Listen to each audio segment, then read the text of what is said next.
don't know me, who may be visiting for the first time, or I haven't been here in a long time, so you may have been here and I have not.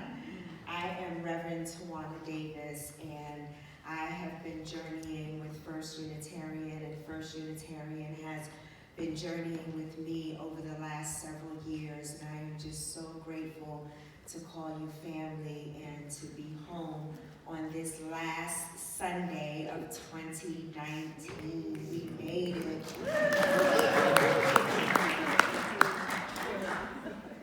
We made it. We have a few more days to go, so hang in there. Hang in there. Beloved, I want to begin kind of off script a bit because Pastor Mike has just been an amazing force in my world, and in his absence, I would be remiss if I did not just honor him and speak his name, his family's name, who has not only journeyed with me on this breast cancer journey, but has also journeyed with me as I was able to return to school and continue my PhD program November 1st. So thank you to First Unitarian for supporting me.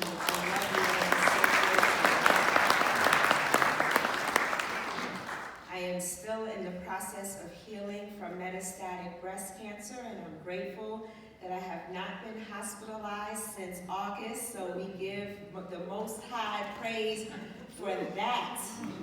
Because this has been a challenging year, but as I tap into your theme for this month of divinity, the divine in me honors the divine in you. The divine in me is strengthening and healing as we speak, and not as an anomaly or not as an individual, but as a collective. And as Jen alluded to earlier with the quote by Audre Lorde, the importance of community. So this is why I am here. This is part of my healing journey. This is part of who we be in this world as we dismantle systems that try to kill us every day, but yet we celebrate today. We celebrate life, we celebrate unity, we celebrate community, and we celebrate this preaching moment that is not about me just preaching at you or to you, but we are joining together as all hearers and doers of the word that we are presenting on today. So, I invite you on this morning to meditate with me on a moment on the subject, I wish you real eyes.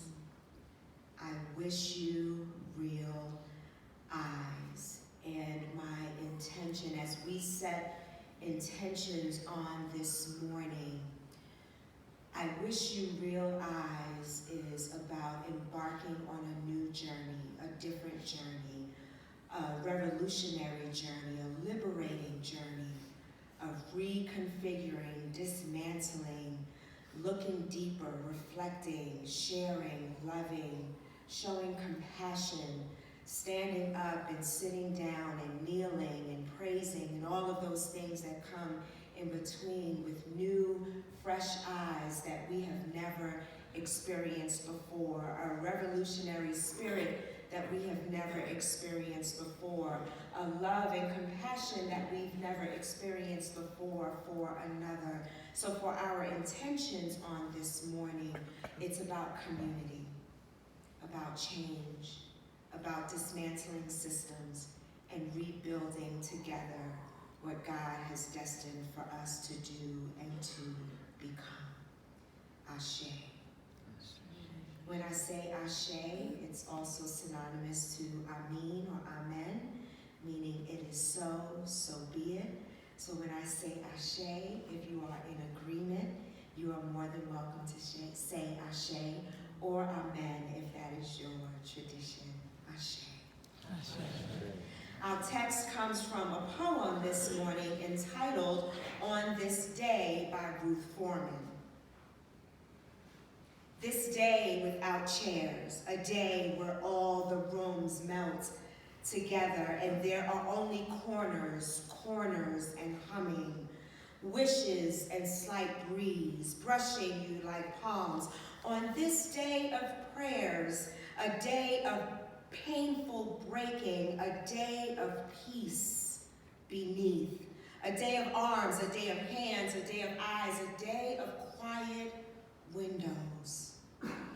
I wish you love from your mother backward. I wish you deep tunnels without fear. I wish you children's laughter. I wish you cactus flowers. I wish you moonlight. I wish you real eyes. I wish your hand across your back, soft like when you were a child. I wish you tears. I wish you clean. I wish you angels in conference around your bed, holding you so that there was no space for me to touch you. Just watch. I wish your mother watching.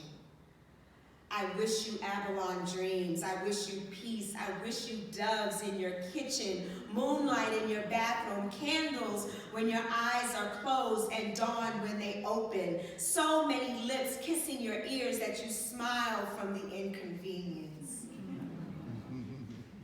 I wish you all your babies attacking the center of your heart so that you know that we are there. I wish you banisters, railings, and arms around your waist. I wish you training wheels. I wish you strong shoes. I wish you water.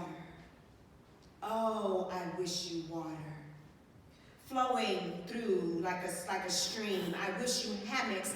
I wish you melons on your eyes, strawberries in your mouth, fingers in your hand all day through the house on this day with no rooms, only corners and an uncommon breeze.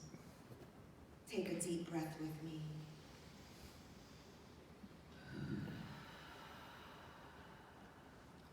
As we experience this last Sunday of 2019 and soon greet 2020, we will find that many of us will use this moment as a milestone, as an opportunity to make changes, promises, affirmations, reminders, calling forth, pulling away, getting rid of.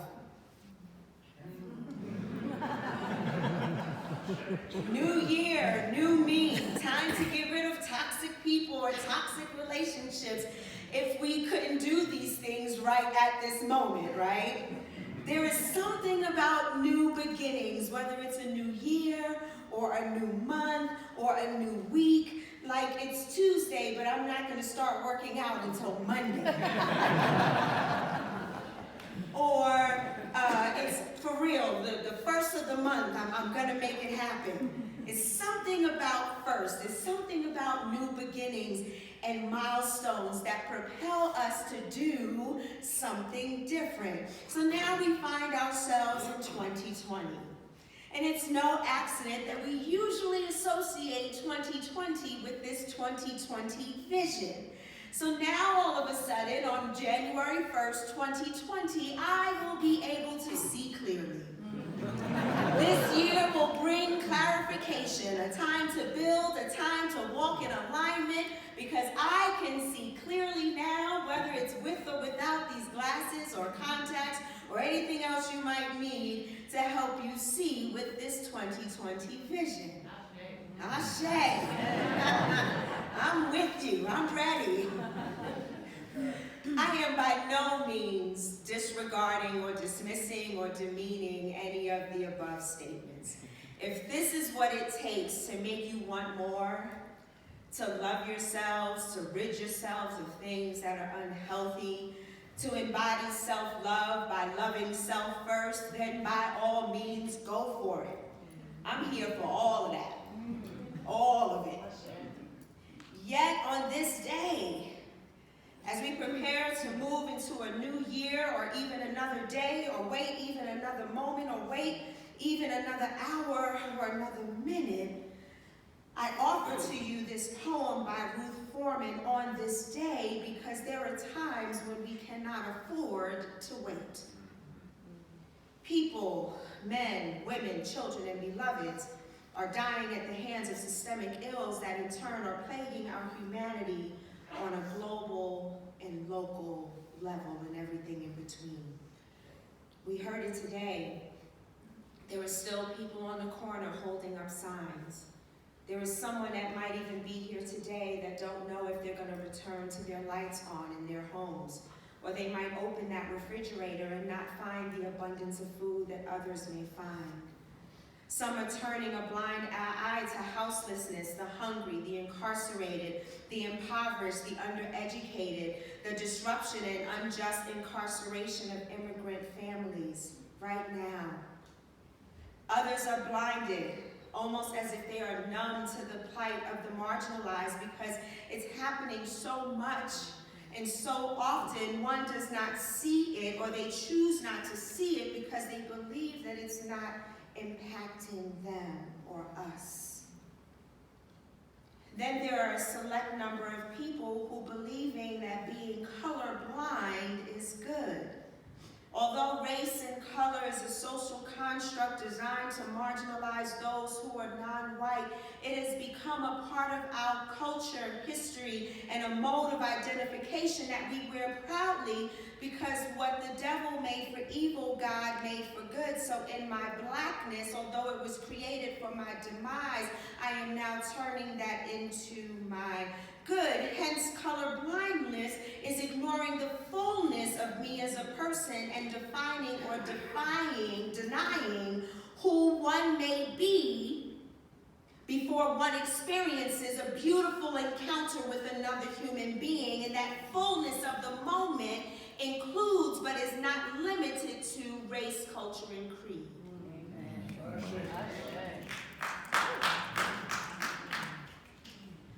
I like this one line in the poem, I Wish You Real Eyes. In my poetic imagination, I do not purport having real eyes as a sense of exclusively being able to physically see. I'm quite inspired by a classmate in my PhD program who is the president of the American Federation for the Blind, and his name just escaped me. Blind, and completed his PhD last year. Inspired. So I am not exclusively just talking about people who are being able to see physically, or to a type of seeing that is just 20/20 vision. I Wish You Real Eyes is actual and an allegory where the eyes take the lead while hearing, tasting, smelling, and feeling, and joining in on the fullness of the human experience. Kind of leads the way a bit in certain circumstances. An example of this significance of I Wish You Real Eyes is finding myself diagnosed with metastatic breast cancer in November of 2016. I can literally see the cancer on the CAT scan or the ultrasound or the PET scan, and I chose to see beyond my diagnosis. I did not ignore it. I did not act as if it was not there. I am treated for it every 3 weeks. Every 3 weeks, I am infused with chemotherapy, targeted therapy, and steroids. But since what I focus on expands, I do not focus on the cancer itself.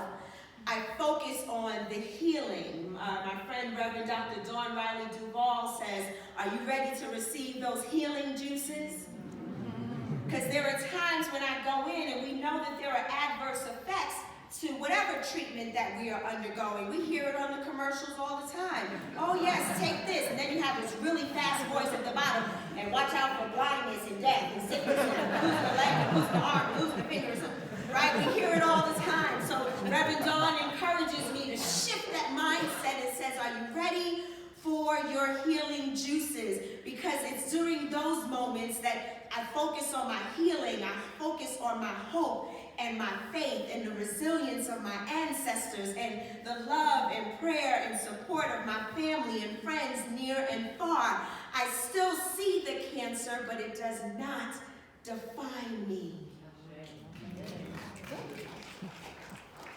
And to paraphrase Audre Lorde, if I see myself for myself, I will not be crushed into other people's definition of me and eaten alive. So I invite you for a moment to join me on this exegetical and contextual exercise of the poem we just heard on this day, focusing on the prayer, hope, and supplication, I wish you real eyes. On this day without chairs, we may stand together in justice and just mercy. On a day where all the rooms melt together, not to form an invisible institution void of identity, culture, individual, and collective being, but to foster unity and community. And there are corners and humming, corners for direction and humming to guide. Wishes for slight breeze so that we know that we are covered and breathing. This day of prayers that call us to dismantle, disrupt, destroy, only to rebuild with arms and hands and eyes on a foundation of peace and quiet windows. I wish you love from your mother backwards. I wish you love to break through the layers of trauma of enslavement, murder, stripping families apart, stolen land, massacres, and dehumanization.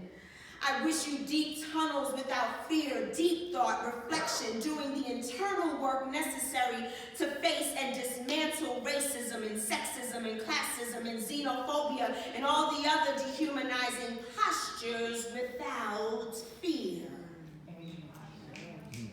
I wish you birthing new life, transforming and liberating thoughts and actions, planting seeds for our children's laughter and joy.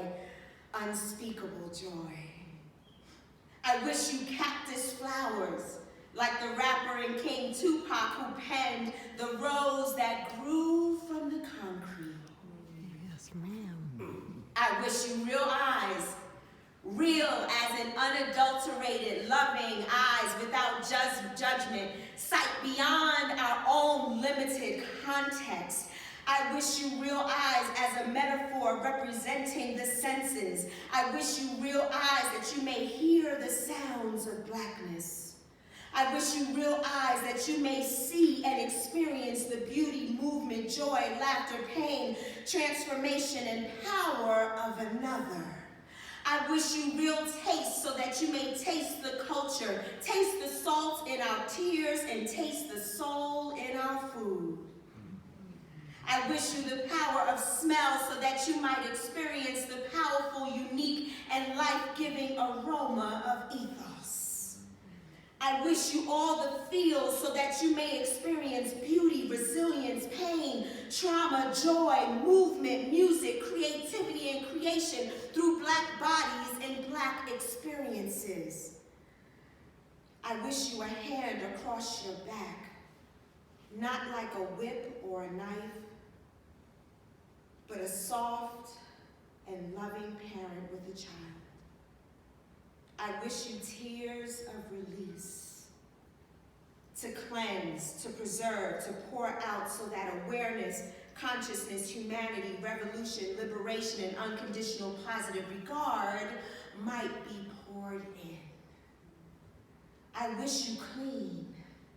I wish you angels in conference around your bed so that as you sit in the discomfort of revelation, holding you so that there's only space for me to watch and not be expected to do.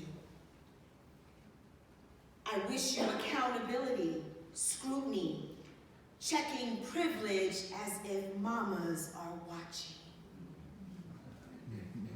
I wish you Avalon dreams. I wish you colorful dreams. I wish you dreams of protection and healing. I wish you peace in the midst of the chaos, in the midst of the injustice, in the midst of hate, in the midst of madness. I wish you love and light. I wish you community, protection, covering with hugs and kisses, as if your heart is being attacked with an outpouring of love as you speak truth to power in obscure places. I wish you banisters, railings, and arms around your waist. I wish you support, affirmation to bolster you to do justice, granting you training wheels of language, compassion, relationship, and courage. I wish you strong shoes to act justly, to love mercy, and to walk humbly with your God. I wish you water. Oh, I wish you water. I wish you life. I wish you strength to make ways in the desert, hammock for rest and restoration, melons to nourish your eyes, strawberries to taste and see, and fingers in your hands to feel your feelings. On this day with no rooms, only corners and an uncommon breeze. As I conclude on this continuum of what Soul to Soul Sisters calls leading a love-based revolution, I wish you real eyes that you can see me, so that you can see me, so that you can see me, and see beyond what you see. The true beauty, brilliance, co-creativity, nurturing community, truth-telling, Black diasporic divinity that only can be seen through experience. I wish you real eyes, eyes that can see the sun through the warmth of healing, nurturing, rising, and setting, only to rise again at the dawn of new mercies. I wish you real eyes, eyes that experience the new dawn as a new opportunity to love beyond measure. Love beyond what you can't physically see, a new dawn that smells like the dew in the morning and sounds like peace or silence or birds chirping or strong shoes walking in their divine, just liberating destination. I wish you real eyes, eyes that behold the beauty of the night, reflecting on the energy the moon creates for us to remember how we loved today, how we honored another today, how we spoke truth to power today. To my beloved of the Black diaspora, First Nation, Indigenous beloveds, Latinx beloveds, LGBTQIA+ beloveds, and others who are deemed marginalized by powers who maliciously degrade, demean, and dehumanize, I wish you real eyes to see the power you have to live in divine, beautiful, brilliant, co-creative, resilient light and love. To be the divinely powerful human being that the world is trying to stop you to be. I wish you real eyes, beloveds, each and every one of you, so that we might live and not die at the hands of oppression, racism, classism, systemic hate, capitalism, empire, marginalization, white supremacy, white supremacist culture, white dominant thought. As we embark on 2020, I wish you real eyes. Namaste.